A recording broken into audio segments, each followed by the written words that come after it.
Dear students, welcome to the virtual Sunday school class. Today, we are going to talk about one of our important moral obligations. Please turn to chapter 28, We Too Are Farmers, in Unit 8, Good Habits, in Sunday school textbook. We will be learning about the importance given to agriculture in our Holy Bible, the history of agriculture, and why it is important to us and why we should love it. So, without much ado, let's dive right into it. So, what comes to your mind when I say agriculture? This guy on the background image plowing his field, right? Agriculture for us is everything that produces food. We never really connect to a farmer when we have a meal or while eating snacks, but we know it all comes from there. Let's take a moment and see how. Agriculture is production and processing of crops and livestock for fuel, feed, and fiber. That's right, not just feed. It provides the raw material for fuel too, in the means of natural gas, that is CNG. And agriculture products also include fiber materials like cotton, silk, rubber, etc., which cater to our clothing needs. Agriculture also includes science, technology, and engineering, and of course, business. And who is a farmer then? The person who takes care of the farm, its cultivation, its cattle, and livestock. So a farmer doesn't just give you food, he provides for so many of your basic needs. Now, I have a small activity for you. On the right hand side, I will show some items. You must identify if that item comes from agriculture. Be a sport and play along. I will give answers along as well. First one is rice. Do you get it from agriculture? Yes, we do. We get it from paddy fields. Second, roti. Yes, we get roti from wheat grown in farmlands. Okay, next is cloth. Cotton cloth is visible here. Silk cloth or hosiery. Do we get them from agriculture? Yes, the raw materials for any clothing comes from agriculture. In this case, cotton plant. Fourth item, books or papers in general. You use them every day. Where do they come from? That's right. It also comes from the logs of trees grown in a farming field or agriculture. You can look up how a paper is made from the logs. Okay, our fifth item is paintbrush. This is fun. Many of you would love a paintbrush, and it could be a nightmare to few too. But do you think a paintbrush comes from agriculture? Well, there are plastic brushes. Counting them out, we would have wood brushes. Do you think they come from agriculture? Yes, wood comes from trees. Also, the bristle at the mouth of the brush, that comes from animal hair. Yes, it's an organic material. Don't be surprised if you never thought about it. I didn't know this before making this presentation. And last but not the least, school bags. Do you think its raw material comes from agriculture? Definitely. The leather or clothing part of the bag comes from agriculture products. Leather is made from animal skin or adding other organic synthetics. So, in short, except for items like metal, stone, or plastic made from petroleum, almost everything we use comes from a farm or farm product. In fact, pause this video for a few seconds and just take a quick look around you and identify what things a farm has brought to you. Do you know corn and soybean are said to be the most commonly used ingredients in industrial products? Things you won't imagine can come from agriculture, like newspaper ink, crayons, fireworks, biodiesel. These things need soybeans. And things like diaper, hand soap, battery are made of corn. So, look again and identify the items from a farm. You will be surprised.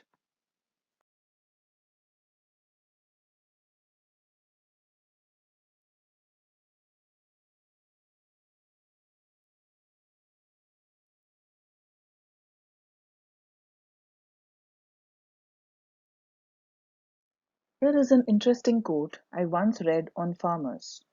My grandfather used to say that once in your life you need a doctor, a lawyer, a policeman, and a preacher. But every day, 3 times a day, you need a farmer. Have you ever thought of it this way? Farmers are so important to keep us alive. And do we treat them with the respect they deserve? In fact, many students think that anyone with dirty hands is not smart. That's just not true. My uncle, who lives in Kerala, is a farmer. He has these big rubber trees he tends to every morning, even before my auntie wakes up. And he is one of the smartest people I know. Those who work in agriculture are very calculative and foreseeing in cultivating any crop or raw material. So, next time you see a farmer, remember all the efforts he is putting compared to the money he is paid in return and the abundance you are blessed with. Now, let's talk about agriculture from the point of view of Bible. Since we are learning this lesson in our Sunday school class, it's only fair to learn the Bible angle. Can you think of anything related to agriculture or farming in Bible? Yeah, the parable of sower and the Lord is my shepherd. These references are given in both Old Testament and New Testament. Here are few mentioned in your textbook.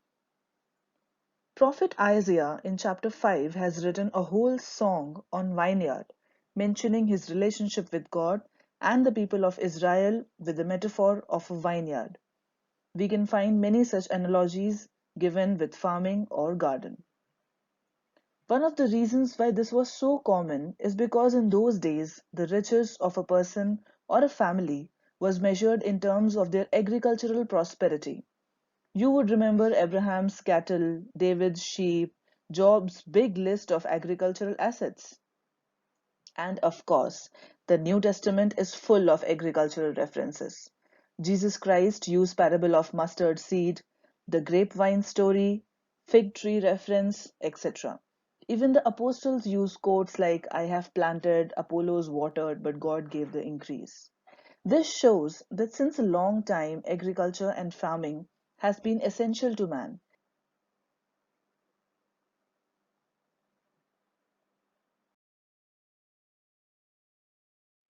Let's see how old agriculture is. Given that it's food we are talking about, it obviously dates to the start of time itself. But here is an attractive representation. Agriculture goes back to 15,000 years. It started with sedentism, or the practice of living in one place for a long time. Within 10,000 years since then, as you can see, many regions started pottery business. If you see India, we adopted the agriculture since the last 5,000 years. Our ancestors grew everything to eat on their lands and soon started growing for business too. They grew rice or paddy, kappa, yam, pepper, sugarcane, coconut, and so many things. But even today, farmers are looked down upon. There are more farmers dying than ever. There are very less benefits for them when they toil more than any profession. Areas with good soil are going fallow because people are not willing to take up agriculture as it does not reflect high status. There are multifold benefits of working on a field, and we will discuss them shortly. But being a student yourself, you should see the scope of agriculture engineering or similar subjects. We all have a relative in Kerala or some farm place who grows things naturally by choice or need. Ask your parents today, what do they grow?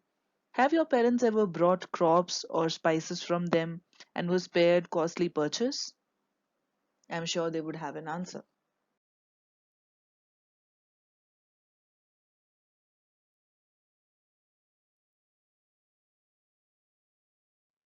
Why should we love agriculture? There are few aspects of agriculture or farming that we miss. They show us how respectful and thankful we all should be for our literal annadatas. First, we should respect the culture of our forefathers. They were smart people with best survival instincts.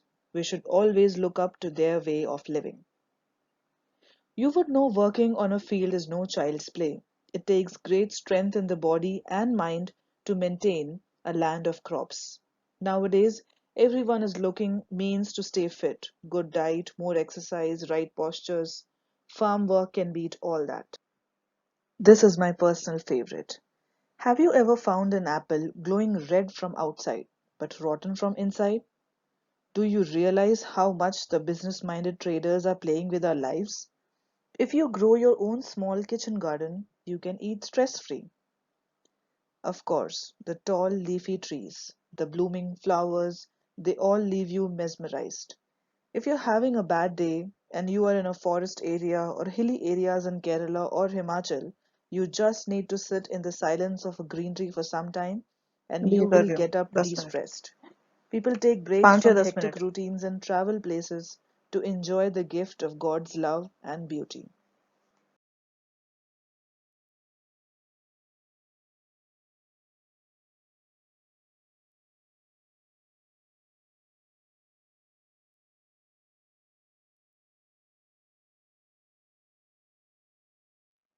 When people leave a fertile land barren without any cultivation, they are kicking in the stomachs of so many hungry and poor people who have to see their family members die of hunger. Crops and vegetables are blessings from Mother Nature and they should not be taken for granted or ignored. Those who work on fields, they generally have their family members involved in one task or another. Unlike our city life, where we wouldn't have spent any time with our loved ones if it weren't for our daily prayers. Villagers live and work with family, and it gives them a great chance to strengthen their bonds.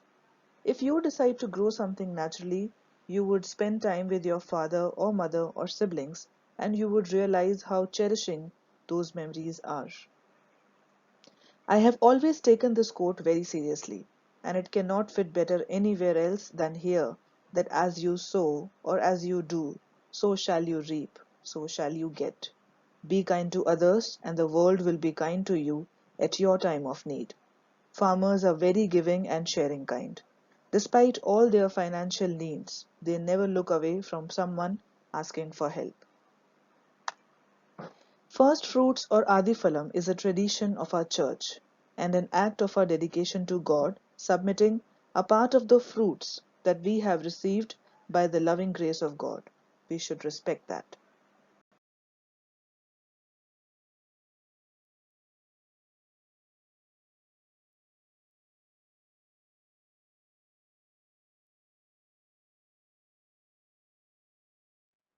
This is something our school textbooks keep telling us too. Trees provide and provide, and yet we somehow manage to find reasons to cut more and more of them. We need trees at a time when ices are melting across the globe due to global warming. We need them for our city life, with so much pollution and lesser clean air. In reality, we cannot have enough reasons to keep a tree around.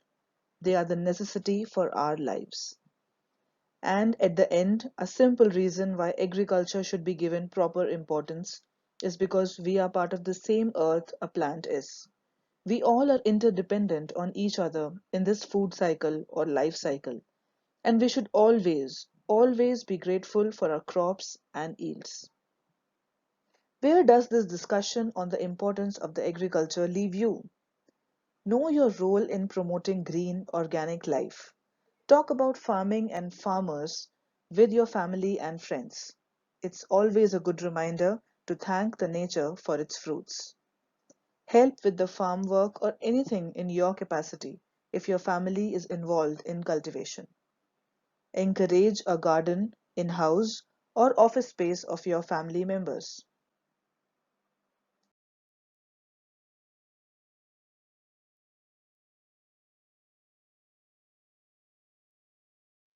With this, we have come to the conclusion of our chapter. Let's have a quick glance at the points we discussed.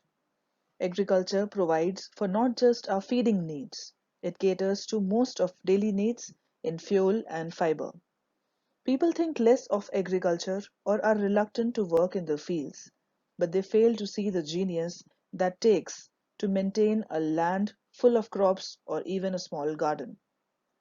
Agriculture is given a strong reference in our Bible in both Old Testament and New Testament. It has been around for 15,000 years now, and we should respect our ancestors for their hard work and yields. And agriculture is important as it is our forefathers' culture, an exercise for the body and mind, a source to obtain clean food items, God's love visible in the green pastures, utilizing the land resources to quench the hunger across the world, an experience of fellowship, a good deed for our brothers and sisters, a way of delivering our first fruits to church, the cleaner air for our lungs, and agriculture is a way to realize that we are part of the soil. In conclusion, I would like to quote a small conversation I read somewhere. Once, a group of students took an educational trip to a cattle farm. The farmer told the students, "This land isn't mine." The students were confused since he had just told them that the farm has been within his family for generations. The farmer then continued, "Well, I own it, but it's not mine. I am borrowing it from my son. I want to pass it on to him in as good or better condition than I received it from my dad." Farmers are people who care about the land and water. And if you care about it too, you are farmers. In our capacities, we too are farmers.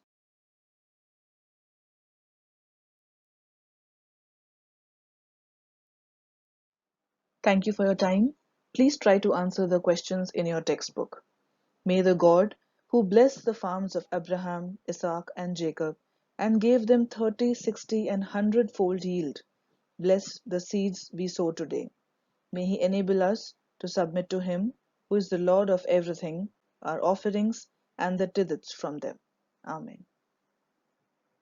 Subscribe now and press the bell icon.